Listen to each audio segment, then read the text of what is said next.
जहाँ एक तरफ बच्चे पढ़ाई और खेल कूद में मशगूल होते हैं, वहीं 16 साल की नंदिनी अपने सपनों को साकार करने के लिए ई रिक्शा चला रही है। यह कहानी सिर्फ संघर्ष की नहीं है, बल्कि उस जज्बे की है जो हर बाधा को पार कर सकती है। दरअसल शहर के वार्ड संख्या 31 में हवाई अड्डा चहार दीवारी के किनारे सरकारी जमीन पर फूस का घर बनाकर रह रही है नंदिनी। वहीं नंदिनी के पिता की आर्थिक तंगी ने उसे कम उम्र में ही जिम्मेदारियों का बोझ उठाने पर मजबूर कर दिया। जहां अन्य बच्चे स्कूल की छुट्टी के बाद आराम करते हैं या खेल कूद में मशगूल हो जाते हैं, वहीं नंदिनी ई रिक्शा लेकर सड़कों पर निकल पड़ती है। सुबह स्कूल और शाम को ई रिक्शा चलाना उसकी दिनचर्या है। हर दिन 3 से 4 घंटे वो ई रिक्शा चलाती है। उसकी मेहनत का अंदाज़ा इस बात से लगाया जा सकता है कि वह अपनी पढ़ाई में भी पीछे नहीं है।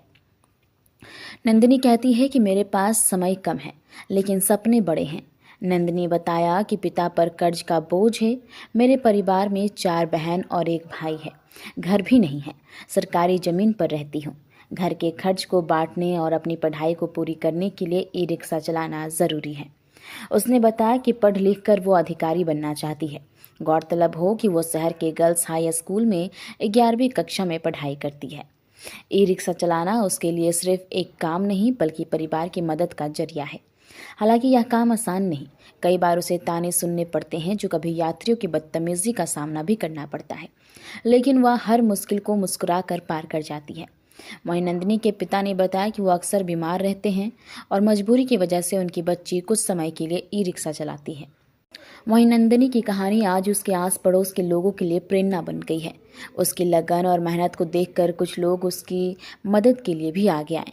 वहीं नगर परिषद अध्यक्ष इंद्रदेव पासवान ने कहा कि उनके संज्ञान में मामला आया है और तहसील को निर्देश दिया गया है। उन्होंने कहा कि बच्ची को हर संभव मदद उनके द्वारा किया जाएगा। वहीं किशनगंज अनुमंडल पदाधिकारी लतीफुर रहमान अंसारी ने जब इस संबंध में बात की गई तो उन्होंने कहा कि सरकार के द्वारा छात्रवृत्ति योजना, साइकिल सहित कई योजनाएं चलाई जा रही है। उन्होंने कहा कि बच्चे को तमाम लाभ मिले, इसके लिए प्रयास किया जाएगा। वहीं नंदिनी का सपना है कि वह एक दिन अधिकारी बने और अपने परिवार की हालत का सुधार कर सके। वह मानती है कि परिस्थितियां चाहे जितने भी कठिन हो, अगर हिम्मत और दृढ़ निश्चय हो तो कोई भी सपना अधूरा नहीं रहता। जो है सारे प्रखंड स्तर से वैसे लाभुक जो पात्र लाभुक हैं उसकी जो है हम लोग चिन्हित करवा के सारे पात्र लाभुक को राशन कार्ड बनवा करके उनको अनाज मुहैया करा देंगे। एक भी हमारा पात्र लाभुक नहीं छूटेगा। सर, बच्ची जो है टोटो चलाती है, रोजगार का कोई साधन नहीं है, तो क्या ऐसा कोई प्रावधान है सरकारी जिसमें उनको कुछ लाभ मिल सके? देखिए, वो रोजगार कर रही है। अगर बेरोजगार होती तो सरकार सरकारी भत्ता देती, जो नियमानुकूल होना चाहिए था उसका मापदंड।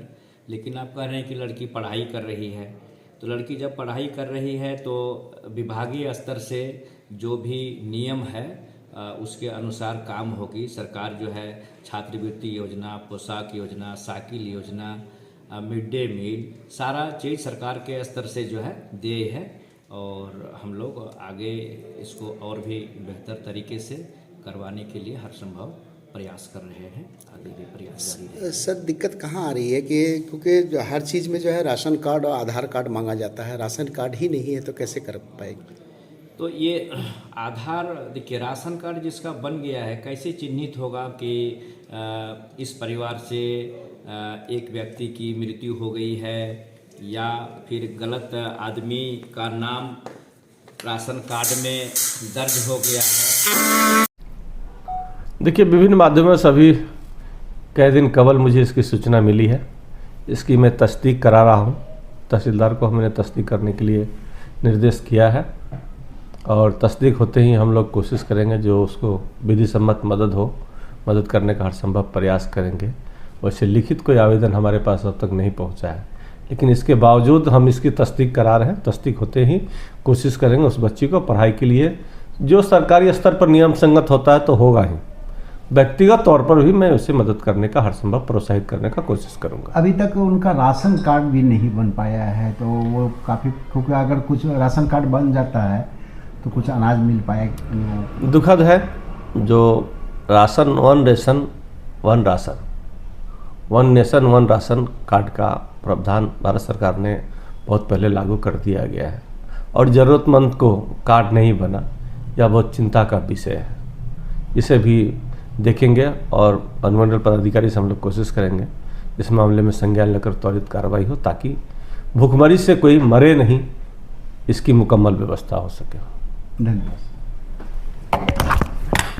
ऑटो चलाती हो, क्या कारण है? मेरे घर में क्योंकि बहुत दिक्कत है, पापा उतना खर्चा नहीं निकाल पाते, पापा रात में टोटो चलाते हैं उतना नहीं, इसलिए मैं टोटो चलाती हूँ। मैं दिन में टोटो चला लेती हूँ कि मैं अपना पढ़ाई का खर्चा निकाल सकूँ, मैं पढ़ लिख कर आगे बढ़ूँ, अपने भाई बहन को भी आगे बढ़ाना चाहती हूँ, इसलिए मैं टोटो चलाती हूँ। और स्कूल जाती हूँ तो कभी कभी छुट्टी मिल जाता तो दिन में मैं टोटो चला लेती हूँ। पैसे से अपने बुक, किताब, कॉपी ये सब अपने खुद का खरीदती हूँ, फिर अपने भाई बहन को भी खरीद कर देती हूँ कि वो लोग भी पढ़े, आगे बढ़े, मैं भी आगे बढ़ना चाहती हूँ। समय कैसे निकलता है स्कूल के दौरान? स्कूल के दौरान स्कूल जाती हूँ 4 बजे के बाद, 4 बजे छुट्टी हो जाता है तो कुछ देर टोटो चला लेती हूँ, मैं भी अपना खर्चा निकाल लेती हूँ। उसके बाद पापा रात में टोटो चलाते हैं। कितने भाई बहन से हो, किस क्लास में पढ़ती हो तुम? मेरे 4 बहन है, एक भाई है। मेरा नाम नंदिनी कुमारी, मैं 11th क्लास में पढ़ती हूँ, +2 गर्ल्स हाई स्कूल डुमरिया। क्या बनना चाहती हो पढ़ लिख करके? मैं पढ़ लिख कर डॉक्टर बनना चाहती हूँ, लेकिन अभी मेरा नौकरी करने का उतना एज नहीं है, इसलिए मैं चाहती हूँ कि सरकार कुछ हेल्प करे, मैं कुछ अच्छा से हेल्प करे, मैं आगे बढ़ूँ, पढ़ूँ, मेरा पढ़ाई में कोई हेल्प करे। और भाई बहन को क्या बनना चाहती हो? भाई बहन को भी मतलब कुछ अच्छा ही बनाना चाहती हूँ कि वो लोग भी पढ़कर कुछ आगे बढ़े, अपने पैर पे खड़ा हो। भरण पोषण कैसे होता है परिवार का? भरण पोषण पापा जो रात में चलाते हैं टोटो तो 200-300-400 हो ही जाता है, तो उसी से पापा घर चलाते हैं। और मैं जो चलाती हूँ टोटो तो जो पैसा होता है तो वो अपने पढ़ाई में इस्तेमाल करती हूँ वो पैसा। नाम? नंदिनी कुमारी। हाँ, विनोद जी, आप कितने परिवार हैं? जी, मेरे 4 लड़की हैं, 4 लड़की है मेरी, 1 लड़का है, 7 परिवार हैं। और सर जो मेरा जो घर, जो सामने मेरा घर है, तो आप देख सकते हैं कि मेरा क्या हालत है।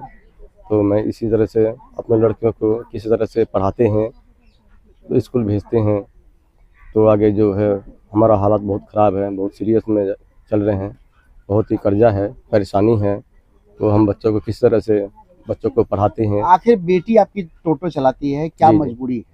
मजबूरी है सर, मेरी उतनी कमाई धंधा नहीं है, मेरे पास कुछ परेशानी है, तो कुछ समय हम चला लेते हैं, कुछ समय मेरे बच्चे जो है वो चला के अपना घर खर्चा पूरा कर लेते हैं। टोटो कैसे लिए थे? टोटो सर हम लिए थे लोन पे, लोन भी स्थिति ठीक नहीं है, कई टाइम से नहीं भर पाते हैं, बहुत सारा दिक्कत है, उसका सामना करना पड़ता है। सरकारी सुविधा? सरकारी सुविधा सर अभी तक कोई कुछ मिला नहीं है। राशन कार्ड वगैरह? राशन कार्ड ऑनलाइन किए हैं सर, अभी तक बन के तैयार नहीं हुआ है, अभी बहुत सारी दिक्कत परेशानी है।